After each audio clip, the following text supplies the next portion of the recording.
Hola hermana, ¿cómo estamos? Otra vez estamos estudiando No seas una mujer controladora y seguimos con nuestro libro. Vamos poco a poco, no vamos deprisa porque de esta forma poco a poco aprendemos más y podemos aplicar más. Entonces, para empezar quiero que leamos Génesis 21 del 8 al 14. Pero primero necesitamos orar, ¿verdad?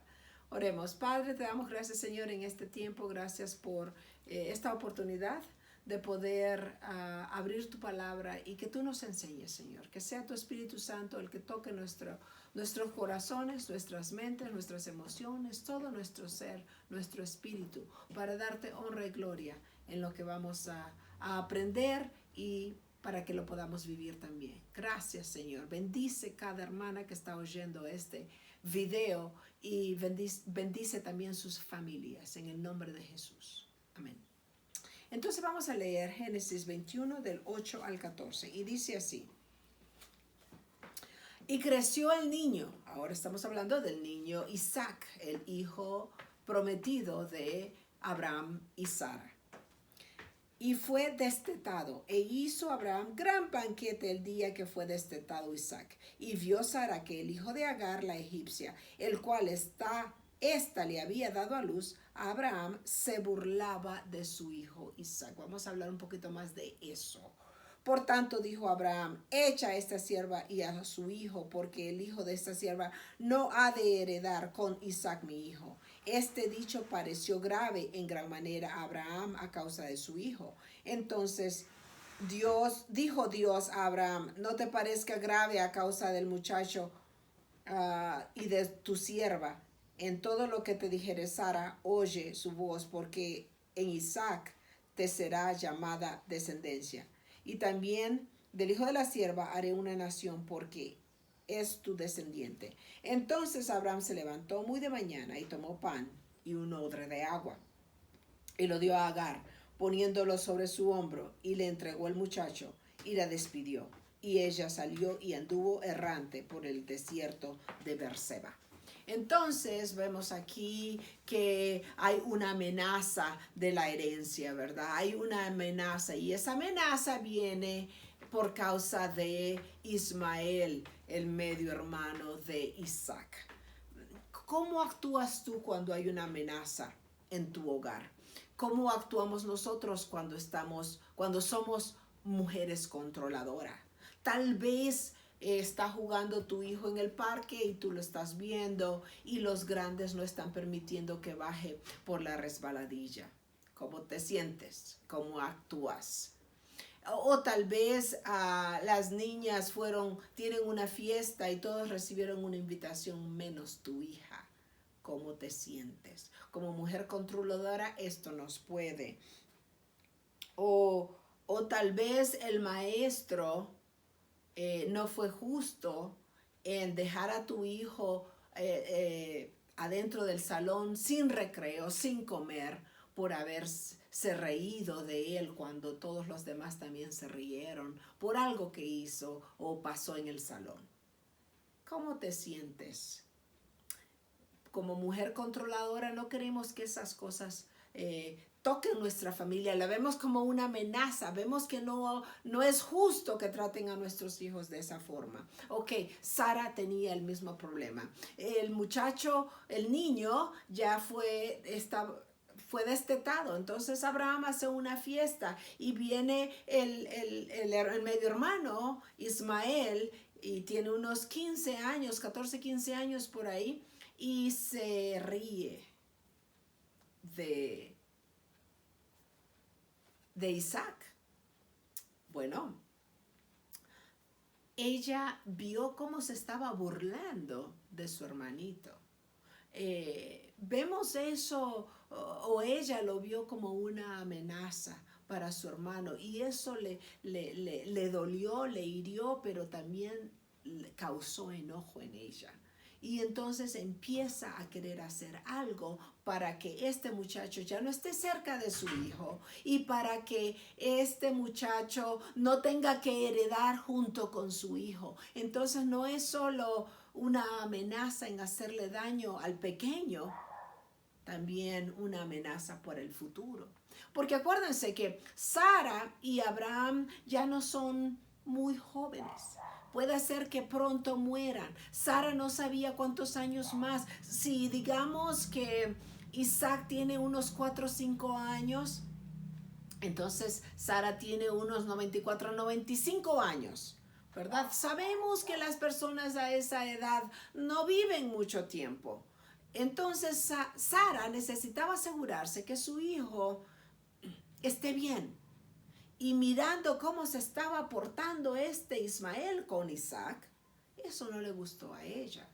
Lo miró como una amenaza y entonces quiso que se apartara. Tú vas a decir qué forma más dura de esta mujer. Y vemos ahí como Dios, en el pasaje que leímos, le dice a Abraham, pon atención a lo que dice Sara, pon oído, óyela, haz lo que ella dice. Porque para empezar, la herencia que va a recibir Isaac no fue dada por Sara. Ella no tenía que estarla peleando. Fue dada por Dios. Dios dijo que Isaac iba a heredar, ¿verdad? Entonces es Dios el que se la dio. No tenía que estar peleando Sara. Mas sin embargo, Dios le dice, ok, está bien, que oye lo que Sara está diciendo.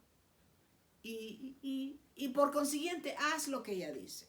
Abraham le hizo caso. Ella no quería que en el futuro peleas pudieran empezar. Ok, esto suena como una epifanía, como algo que va a suceder en el futuro, una manifestación de lo que va. Y honestamente es lo que sucedió. Les hemos dicho o les comenté en otros estudios de que los árabes y los judíos no se llevan entre sí. ¿Quiénes son los árabes? Los descendientes de Ismael. Los judíos, los descendientes de Isaac. Entonces, eso era lo que yo creo que estaba tratando de evadir. Ok, no sucedió en el tiempo que ella vivía.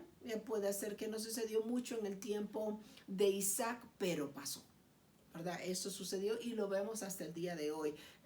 Años y años y años y años y todavía siguen las guerras entre estos dos pueblos. Vemos también en Gálatas 4 que Pablo también está siendo un padre sobreprotector para los hijos, ¿verdad? Los hijos de Dios. Se para delante de nosotros, los hijos de Dios, e insiste en poner en su lugar al que nos intimida. Para explicar lo que está diciendo Pablo, menciona este incidente entre Sara y Agar.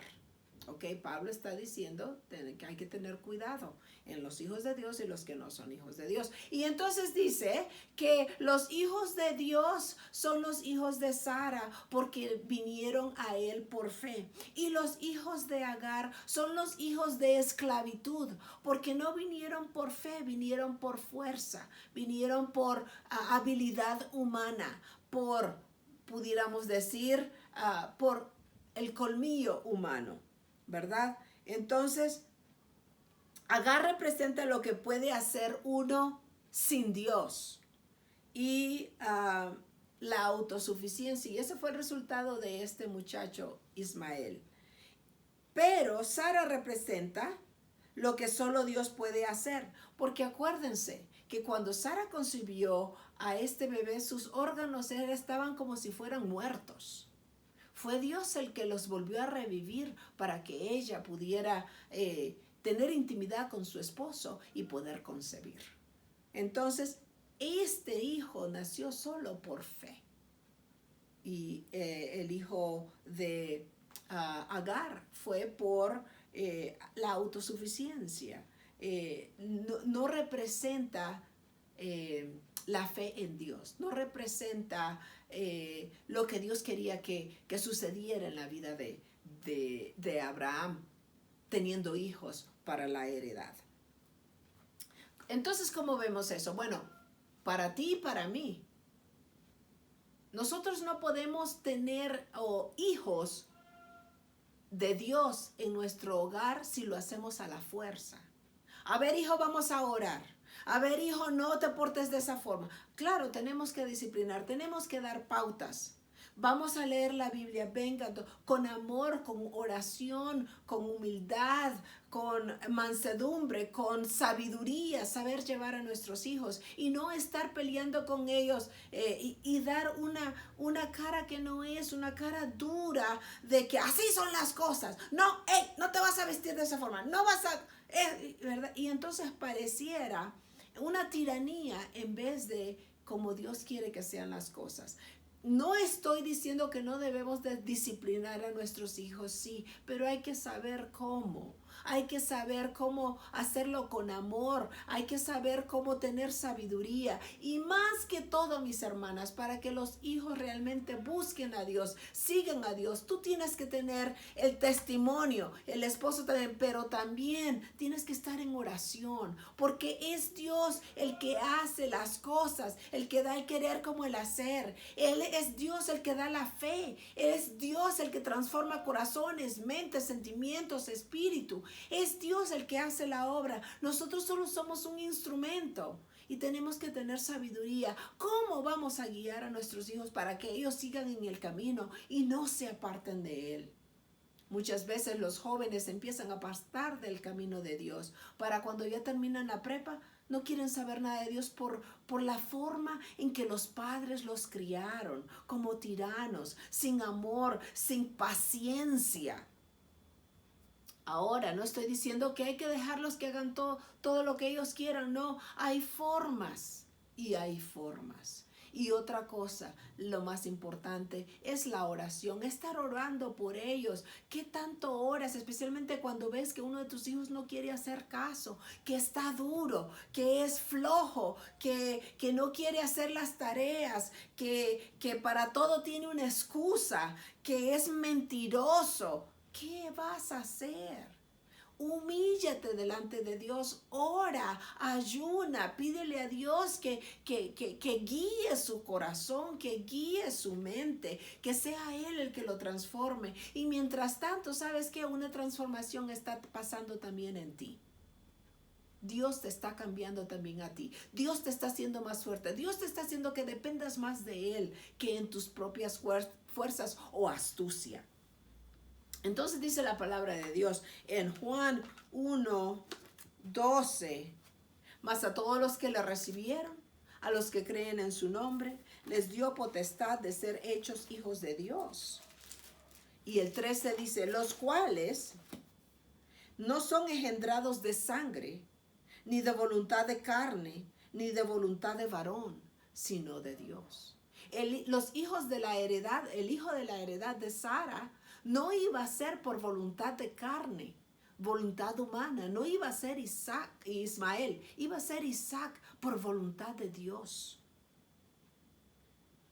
Solo Dios puede hacer hijos verdaderos. Solo Dios puede hacer que tus hijos sean hijos de Dios. O va a suceder lo mismo que sucedió con Ismael, que él no lo tuvieron que dejar ir. Abraham le dijo a su madre y a él que se fueran. No permanecieron en el hogar, no quedaron ahí en el hogar para recibir herencia.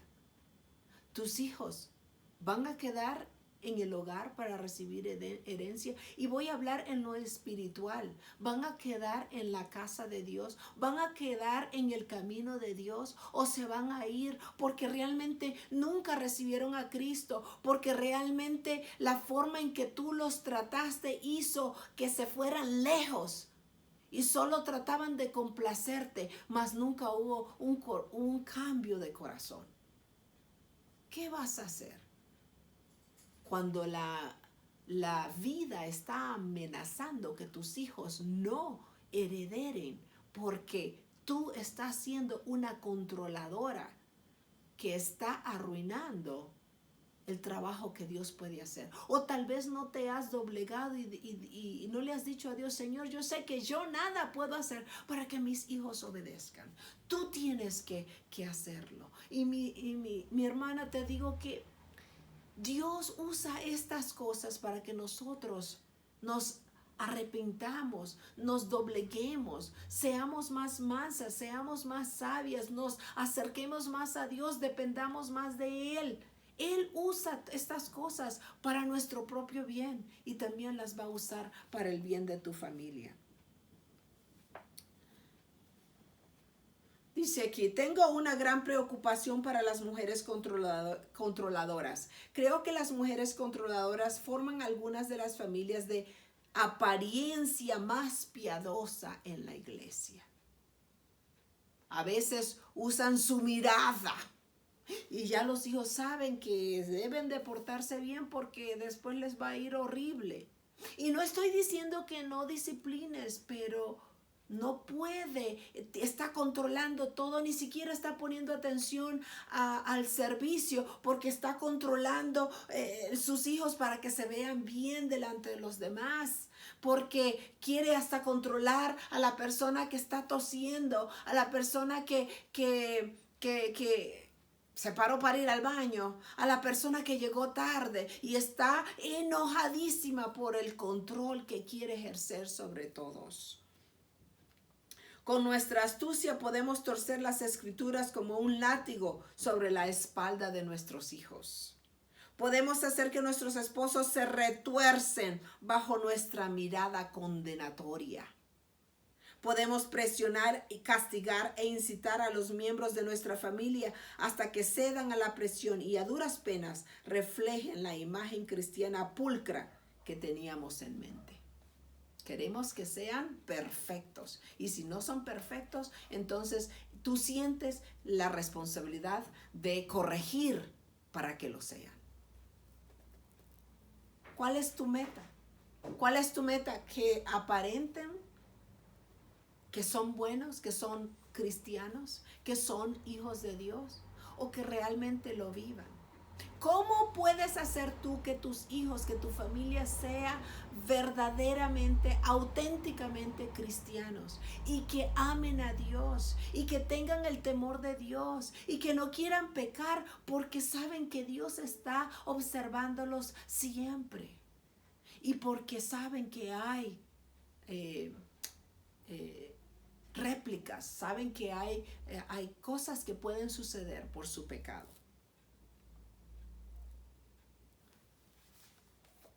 ¿Qué pasa si estamos formando esclavos y no hijos de Dios? Dice Jesús en Juan 8:35, el esclavo no queda en la casa para siempre, el hijo sí queda para siempre. ¿Van a quedar en la familia de Dios? ¿Van a quedar en la iglesia? ¿Van a quedar en tu hogar o se van a ir lejos para hacer lo que les da la gana, como lo hizo el hijo pródigo? Si son hijos, Dios los va a regresar. Pero tenemos que ser mujeres sabias, no controladoras, para saber criar a nuestros hijos. A decir verdad, dice aquí, una madre controladora puede producir una imitación cristiana. ¿De veras que sí? Hasta los perritos pueden ser entrenados. Hasta los pajaritos los puedes entrenar. Pueden los hijos también producir una imitación cristiana bastante convincente y lo puede hacer sin Dios. Sin embargo, una madre controladora no puede formar un verdadero hijo de Dios, uno que tenga herencia.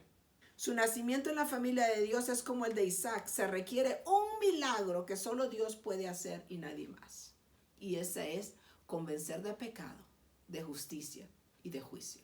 Convencer de pecado para que entienda el evangelio y para que reciban a Cristo como su único y verdadero Salvador. Esto es muy fácil para mí. ¿Qué pasa? Esto es muy difícil para mí, dice. ¿Qué pasa si tengo un adolescente respondón y flojo, perezoso? Un niño travieso. Si mi esposo mira deportes todo el fin de semana y no ayuda en nada. O si mi hijo miente. Como mujer controladora, tengo una gama de tácticas para desencadenar estos malos hábitos en mi hogar. Pero cuando logro controlar la rebeldía que veo en mi familia, produzco algo genuino y verdadero. O simplemente salgo airosa en mi lucha por tener el control. Y sigo enojada. Y aún disciplinas enojada porque no tienes el control. Porque se te salieron tus hijos del cuadrito que tú querías que ellos permanecieran y vivieran y mostraran al mundo. Dice Gálatas 5:1, firmes en la libertad con que Cristo nos hizo firmes. ¿Podríamos nosotras, sus madres controladoras, ser parte de la razón por la que las iglesias les parece una casa de esclavitud? ¿Podríamos estar creando una dinámica que los aleje de la familia de Dios en lugar de atraerlos? Y al hacerlo hemos amenazado su herencia eterna. La palabra de Dios nos dice que la mujer sabia edifica su casa. ¿Cómo estás edificando tu casa?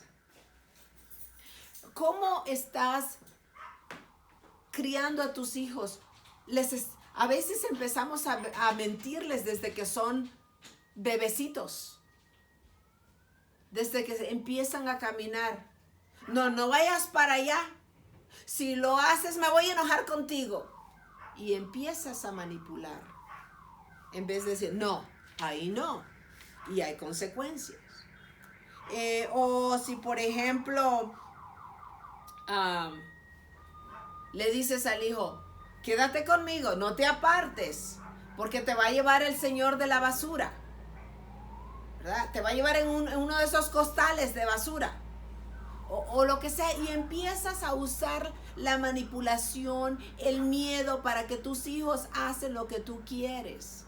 En vez de que ellos hagan lo que tú quieres porque saben que es correcto, porque te aman, porque confían en ti, que le estás diciendo lo que es verdad. Entonces, tenemos un trasfondo. Y lo veo en las personas, cómo empiezan. Si no te portas bien, me voy a enojar contigo y ya no te voy a hablar. ¿Qué es eso? Si no te portas bien, ya no te voy a querer. Eso es manipular. Hay que saber cómo tener sabiduría para criar a los hijos. Y entonces saber cómo hablarles, saberles decir, mira, quiero que actúes de esta forma, por favor. Si no, hay consecuencias. Pero explicar con amor, con sabiduría, no atemorizando, no con la vista fulminante que le puedes dar de ese enojo porque no creyeron, no están haciendo lo que tú quieres. En vez de ser controladora, para mí es lo que esta autora nos está diciendo en el libro. Dice, en vez de sermonear, dice, para mí significa, en lugar de sermonear, en vez de sermonear incesantemente a mis hijos, debo insistir suavemente en la necesidad de que obedezcan. Luego ponerme de rodillas y orar para que Dios trabaje en sus corazones. Entonces la batalla es más de rodillas, es más en oración que estar sermoneando y como cuchillito de palo duro y darle a los hijos. Se les explica, se les dice y oras por ellos que quieren hacer lo que es correcto. 2, en lugar de fastidiar a mi esposo, debo expresarle mi preocupación y luego confiarle repetidamente nuestro futuro a Dios. En vez de estar con tu esposo fastidiándolo, le explicas y después oras a Dios, que Dios trabaje en él, que trabaje en ti, que trabaje en la situación.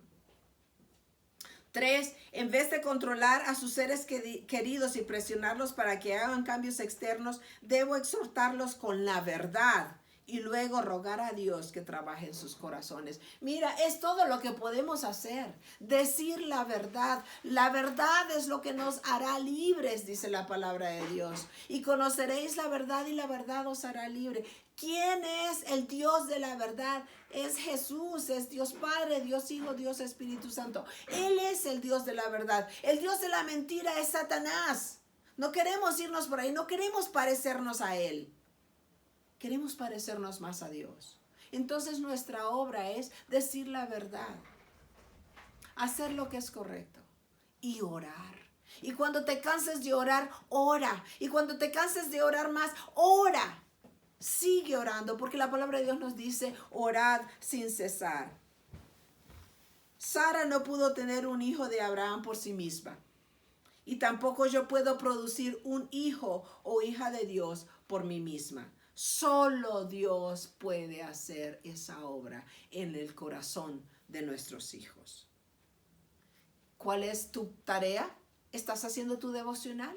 ¿Estás haciendo devocional con tus hijos, con tu familia, con tu esposo? ¿Estás memorizando las escrituras? ¿Le compartes a tus hijos el verso que estás memorizando? Ellos a su vez están memorizando. ¿Estás orando? ¿Cuánto oras? ¿Cuánto tiempo? ¿Cuántas horas oras? ¿Estás leyendo la Biblia? ¿Estás orando y permitiendo que el Espíritu Santo sea el que trabaje en tu vida para empezar? Y en la de tu familia, de tus hijos. Que el Espíritu Santo penetre y haga la obra en ti primero, para que tú puedas saber cómo guiar tu familia. Tu labor entonces es de rodillas. Vamos a leer Proverbios 14:1. Proverbios 14:1 nos dice, la mujer sabia edifica su casa, mas la necia con sus manos la derriba. ¿Estás edificando o estás derribando? En 1 de Pedro 3:1 nos dice, 1 de Pedro 3:1, asimismo, vosotras mujeres, estad sujetas a vuestros maridos, para que también los que no creen a la palabra sean ganados sin palabra por la conducta de sus esposas. Eso es lo que Dios nos dice. No es estar cuchillito de palo con el esposo. Y aún fíjate que tu testimonio delante de los hijos va a hablar volúmenes. Va a ser mucho, porque Dios va a usar tu testimonio. Filipenses 4 del 6 al 8, ¿qué nos dice? Filipenses 4 nos está incitando a que oremos. Filipenses 4 del 6 al 8 dice, por nada estéis afanosos, si no sean conocidas vuestras peticiones delante de Dios. En toda oración y ruego, con acción de gracias, agradécele. Al orar también agradece, no solo pidas. Y la paz de Dios, que sobrepasa todo entendimiento, guardará vuestros corazones y vuestros pensamientos en Cristo Jesús. Por lo demás, hermanos, todo lo que es verdadero, todo lo honesto, todo lo justo, todo lo puro, todo lo amable, todo lo que es de buen nombre, si hay virtud alguna, si hay algo digno de alabanza, en eso pensad. No estés pensando en cosas que a Dios no le agrada. Y si siente, no, por ahí no va a ir mi pensamiento, va a ir por acá, porque eso no le agrada a Dios. Oración, oración, oración. Primera de Juan 5:14, ¿qué nos dice? Primera de Juan 5:14 nos dice, y esta es la confianza que tenemos en Él, que si pedimos alguna cosa conforme a su voluntad, Él nos oye. ¿Tú quieres que Dios te oiga? Pídele perdón por tus pecados. Y cuando ya esa barrera esté borrada, pídele conforme a su voluntad.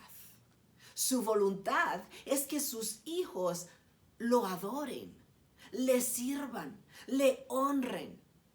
Entonces estás pidiendo conforme a su voluntad, porque para eso fuimos creados, para la gloria de Dios. Colosenses 4:2. ¿Qué nos dice Colosenses 4:2?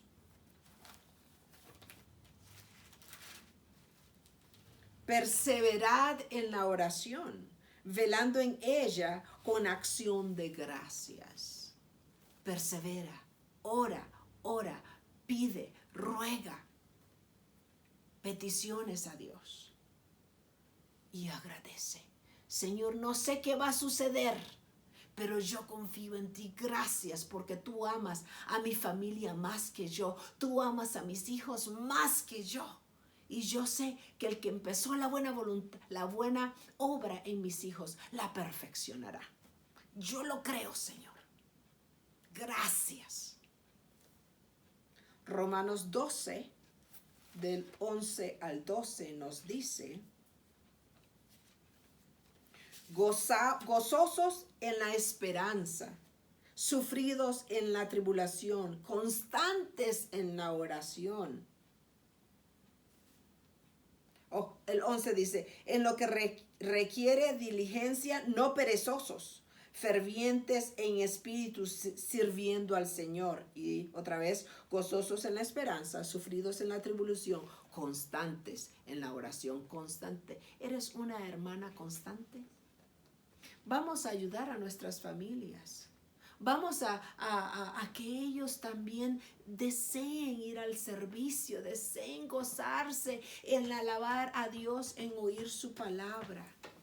Que el Espíritu Santo trabaje en sus corazones, sus mentes, sus sentimientos, su espíritu, para que puedan ellos gozarse en la presencia del Señor. Y sean hijos. Acuérdense, Dios no tiene nietos, ni sobrinos, ni primos. Dios solo tiene hijos. Y esa es la meta para nosotros, que todos seamos hijos de Dios en nuestra familia, desde el más grande al más chico. Vamos a darle gracias a Dios por este tiempo. Bendito Padre, gracias por tu palabra. Gracias porque nos redarguye, porque nos impulsa, porque nos anima a hacer lo que es correcto. Gracias, Señor. Te pido perdón por mis pecados. Te pido perdón cuando no he tenido sabiduría en guiar a mis hijos. Te pido perdón cuando he querido ser controladora, cuando he sido controladora. Perdóname, Padre, y ayúdame a ser una mujer sabia, una mujer que siga criando hijos verdaderos, hijos tuyos, cristianos verdaderos, que van a obtener la herencia. Gracias, Señor. Y no solo para mí, lo pido para cada una de mis hermanas que está viendo este video. Transfórmanos, cámbianos y empieza por nosotros, empieza por mí, Señor. Por favor, gracias por tu palabra. En el nombre de Jesús. Amén. Dios te bendiga, hermana. Por favor, escríbeme unas palabras para yo saber que sí estás viendo esta enseñanza y que Dios trabaje poderosamente en tu vida por medio de su palabra. Hasta luego.